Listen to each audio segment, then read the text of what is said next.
Hey guys, welcome back. This is Atlas. Check this out. Everybody's always talking about how survival is way too easy. So here we are in the survival room. Rather than gearing up in diamond armor, we're just going to take for exploring whatever it gives us here. Here we go. Oh boy, we got diamond boots and a sword. Here we go. It's battle time. Come get some. Whee! Ah! Oh, this is going actually surprisingly well. Ah! Oh no. Oh. Well, that was pretty cool. So let me show you guys how I did that. I'll be right back. Okay, guys. This is where we came shooting out of. There's the little situation room in there before we went to battle. This is what it looks like on the outside. You don't have to have it stick out of the mountain, obviously. You can just have a tunnel. But I thought it looked kind of cool. And I'll be showing you how to do all the inner workings here. And basically it was just set up on randomizers. And then there's some other stuff down here too. Rapid dispenser and all that good stuff. So I'll join you in a second in the test world. Okay guys, so here is the skeleton of what was going on inside of there. So basically, we had a pressure plate that sent a redstone signal up to a series of randomizers that, obviously you can control what the level of randomness is, and then it has dispensers with different armor in there. You can make them enchanted armor, and then we had a sword set up so that it would give me a sword every single time, so I wouldn't just have to run out there and slap everything. And then, obviously, this is completely expandable. You can make this super long. You can have it throw down potions or potions of harming, stuff to make it tougher on you still. You can...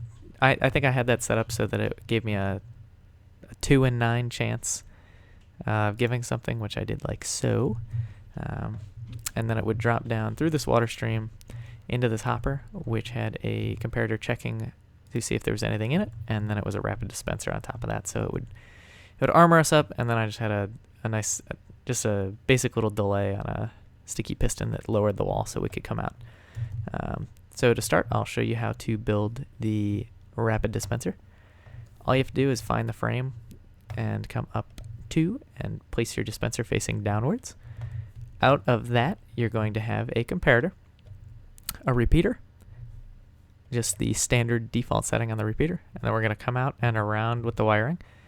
That makes the rapid pulsar right there, and then we're going to send it just so we can kind of not just have, well, basically so we can have a hallway. We need to come up one here, and then that will power the block and in turn the dispenser every time that it pulses. We also need a hopper straight down into that, which is going to be where all of our drops will be coming in. On top of that, you're going to build a little glass case.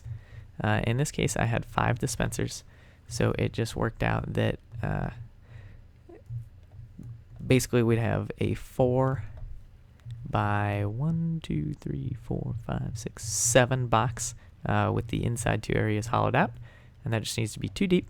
You throw down a bucket of water in each corner, and then that flows the water to the middle, and I went ahead and threw a sign down, just because I don't know that you actually need that, but why not?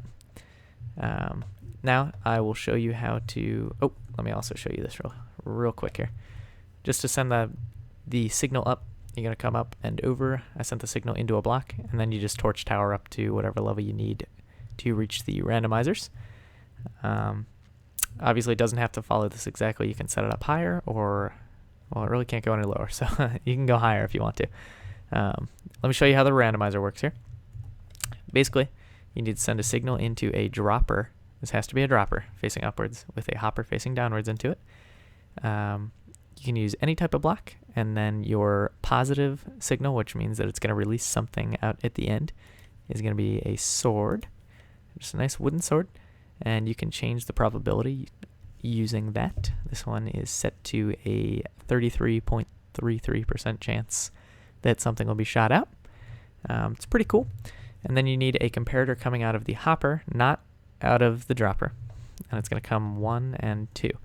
So if it gives a negative response, one of these blocks, it'll light up.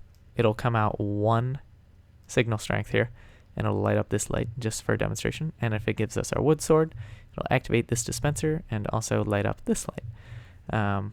To power the dispensers so that I could use the grid pattern, I went ahead and threw a block on top of it, and we just send the signal into that.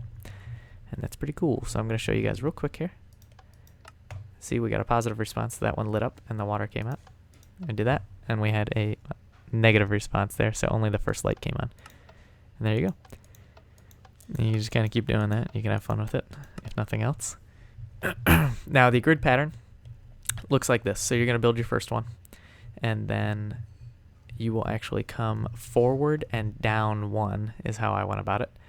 And basically build the exact same pattern that you did before, but you're going to see that wiring like this connects, so you need to just place a block on top of that, and that'll stop it from sending the signal to each other and interfering. And that's really all there is to that. You just continue that pattern back and forth like right here. The other important thing is for the last output, I give myself a weapon every time. So it would do that. It was still random which one it would pick from the dispenser, but I wanted to make sure that I at least had something. All you needed to do was just send the wire to the end and then use that block at the end like that. However, since it wasn't following the same pattern with the comparators, you just needed an extra block to block the signal there. And then, of course, I used to make sure that wires weren't running into each other. I would just do repeaters into the droppers, and then the wiring like this. And that's really all there is to it, guys. Like I said, pretty cool thing. Since I know we all have a lot of issues with once we have full diamond gear, it almost becomes a little bit boring because it's almost impossible to die. So I thought this was pretty cool. If you're going out for the night, going exploring, you just got to go with whatever it gives you. It'll add a nice little challenge to the game. And then one last thing, you'll want to make sure, not important in the back, but on the front here where these dispensers are, you'll need to make sure that the glass comes all the way up, or whatever you're using. Otherwise, sometimes the drops will end up sitting on the edge here. But that's all there is to it, guys. Thanks for watching, and I will see you next time.